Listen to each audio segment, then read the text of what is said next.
दोस्तों, इस कहानी से आपको पता चलेगा कि समय कितना लाभदायक होता है। एक आदमी मर गया। जब उसे महसूस हुआ तो उसने देखा कि भगवान उसके पास आ रहे हैं और उनके हाथ में एक सूटकेस है। भगवान ने कहा, पुत्र चलो, अब समय हो गया। आश्चर्यचकित होकर आदमी ने जवाब दिया, अभी इतनी जल्दी? अभी तो मुझे बहुत काम करने हैं। मैं क्षमा चाहता हूं, किंतु अभी चलने का समय नहीं है। आपके इस सूटकेस में क्या है?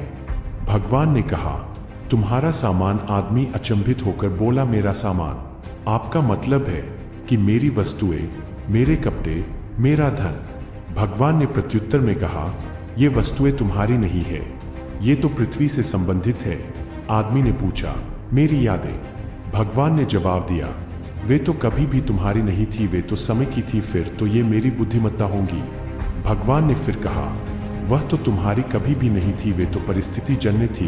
तो ये मेरा परिवार और मित्र है। भगवान ने जवाब दिया, क्षमा करो, वे तो कभी भी तुम्हारे नहीं थे, वे तो राह में मिलने वाले पथिक थे। फिर तो निश्चित ही यह मेरा शरीर होगा। भगवान ने मुस्कुरा कर कहा, वह तो कभी भी तुम्हारा नहीं हो सकता, क्योंकि वह तो राख है। तो क्या यह मेरी आत्मा है? भगवान ने कहा, नहीं, वह तो मेरी है। भयभीत होकर आदमी ने भगवान के हाथ से सूटकेस ले लिया और उसे खोल दिया, यह देखने के लिए कि सूटकेस में क्या है।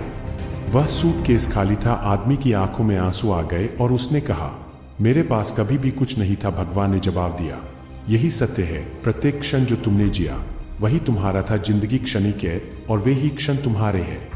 इस कारण जो भी समय आपके पास है उसे भरपूर जिए, वर्तमान में जिए, अपनी जिंदगी जिए। खुश होना कभी न भूले। यही एक बात महत्व रखती है।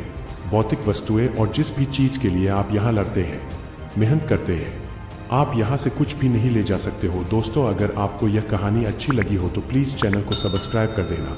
सब्सक्राइब करने पर आपका क्या जाता है, प्लीज कर देना भाई बहन, थोड़ा हमें मोटिवेट मिलेगा और ऐसे ही इंटरेस्टिंग कहानी आप लोगों के लिए लाता ही रहूंगा। धन्यवाद।